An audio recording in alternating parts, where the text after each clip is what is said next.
we have a special treat. Our guest speaker, and his name is Terry Hitchcock. In 1996, Terry inspired the nation when he ran 75 marathons in 75 consecutive days.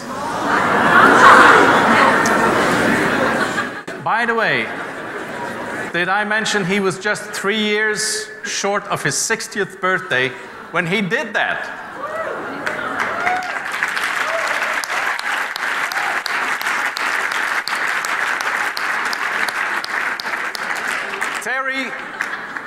Terry ran more than 2,000 miles, securing his place as one of the most famous long-distance runners of our time.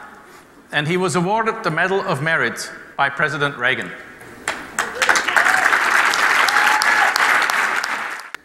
Here's a brief video to introduce Terry.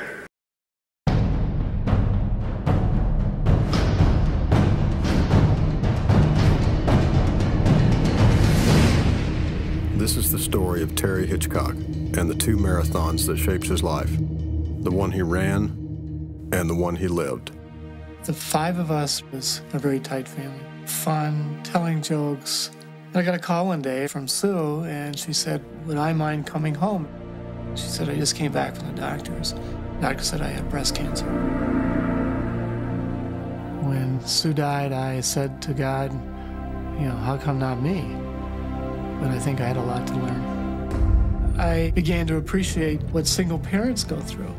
Someone had to get out there and talk about what these kids need and what these families need. I said, I want to do a marathon a day. Now into the unknown. You look at this guy, you do not think this is a marathon runner. Well, he's 56 years old, he's on high blood pressure medication. I don't think he's really ever run before.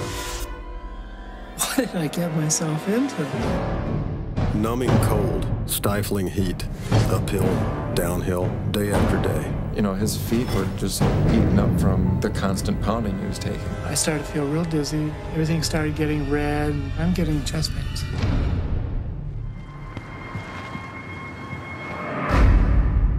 I felt that this was a calling for me. If I could just get out on the highway, somehow I could tell the story of what I knew kids were going through. Dr. Terry Hitchcock, millions of children in this country are being raised by single.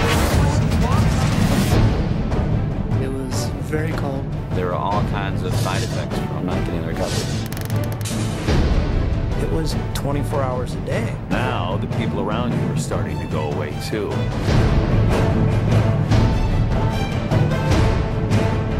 I do not want to lose my dad. Every one of us can do something. Be a hero. Be somebody's hero. Go to MyRunDVD.com to purchase your copy of My Run today.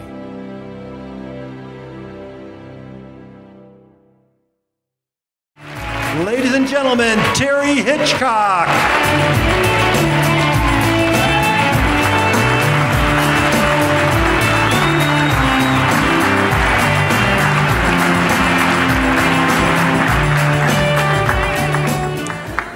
Does this look like a body of a runner? Well, yeah, I did do 75 marathons, 75 days. I left on May 2nd from Minneapolis, Minnesota, and I arrived at the opening ceremonies of the Olympics in Atlanta. Now, the honest truth is, I was not a runner. I had 2 10Ks under my belt, and if you've ever done a 10K, remember everybody's coming in, and here's the ambulance, and here's me. So I was not a runner. I proved it twice. But I was raised by my grandparents, and my grandfather would say to me every single day, there's nothing in life that you can't do. If you have a dream, don't let anybody take it away from you. And so I lived that. And I lived it to a point where I started 5 companies. I helped start 78 other ones. I put together the largest business incubator in the United States. I put together with 4 other people many years ago what is now a national holiday called Grandparents' Day. And each one of those started with someone saying, you can't do that. No one's ever been able to do that. And yet my grandfather would whisper in my ear, if you want to do it, go ahead. Nothing is impossible. So that's how this venture started. I just wanted to get out on the highway and tell somebody that we have single parents and there's 35 million of single parents and their kids, and I wanted to do something. And I remember Gump, and we all remember that, and Terry Fox, who attempted, sadly didn't make it, but attempted to go across Canada. And so that was my inspiration. Would I do it again? Absolutely not. I had halfway down, both my ankles were fractured, my left patella or my kneecap was fractured, and what happens to you when you start doing this to your body and your mind is that pretty soon something's got to give.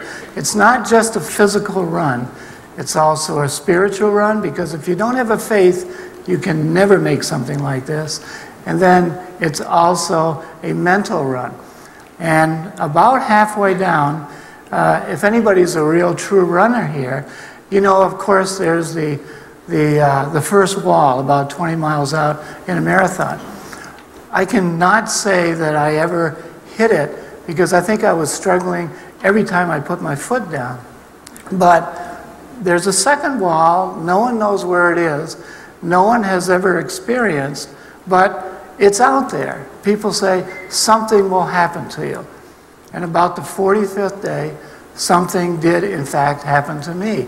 And you saw me sitting by the side of the road, and that was the beginning of mentally my body starting to give up. I was starting to go into deep depression. I didn't know it because every day just was a little bit more difficult mentally. People would call me from the Twin Cities, how are you doing? And I would say, I need a hug, or it's lonely. And it got worse and worse. And if you talk to a doctor today, it's the same as perhaps what a POW goes through, or in some cases what some of our participants in the Olympics. They train for 4 years, do their 15 minutes of fame, and then they come home. They're still way up here, and the town is way down here, and they crash and burn. And there's some cases of suicides. And so the mind, you have to be careful when you do things like this. I sought advice from doctors, and one doctor, who's a very, very friend of mine, said, well, if we play games with your mind, then maybe it'll let you go another day or a couple other days. But it was really tough. I want to leave 2 building blocks with you. One is a theme, like I said, that my grandfather left with me. It's called Nothing is Impossible.